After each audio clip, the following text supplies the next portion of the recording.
Les murmures de Baobab.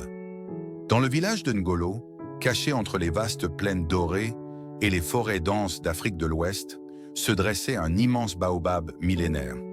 On disait que son tronc épais renfermait l'esprit des ancêtres et que, les nuits sans lune, il murmurait des secrets aux âmes perdues. Hawa, une jeune femme au regard intense et à l'âme tourmentée, venait de perdre sa mère, Maïmouna, la guérisseuse du village.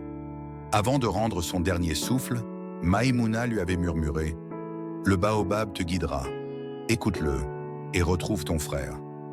Ces mots avaient déchiré Hawa. Son frère Kofi avait disparu 10 ans plus tôt, emporté par une dispute familiale et une tempête de colère. Malgré le poids de son chagrin, Hawa décida d'honorer la dernière volonté de sa mère. Chaque nuit, elle s'asseyait au pied du baobab, priant et écoutant.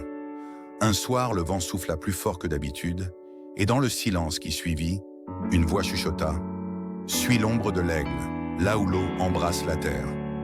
Intriguée, Hawa comprit qu'elle devait se rendre à la grande rivière, à l'orée du village. Là, elle découvrit une vieille statuette d'ébène, semblable à celle que Kofi portait autour du cou. C'était un signe. Le chef du village, Baba Kouyaté, tenta de la dissuader.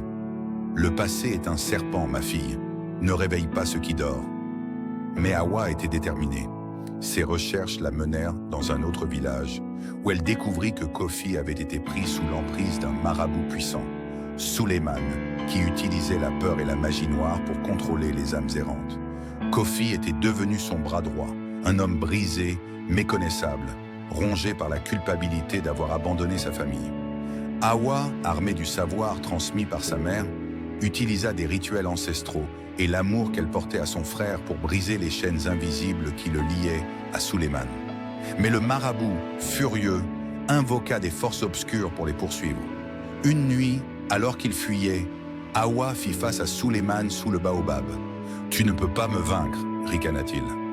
Mais le baobab, témoin silencieux, s'illumina soudain et une voix s'éleva.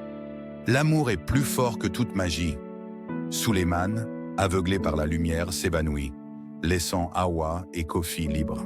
De retour à Ngolo, Kofi demanda pardon et s'engagea à protéger les traditions du village.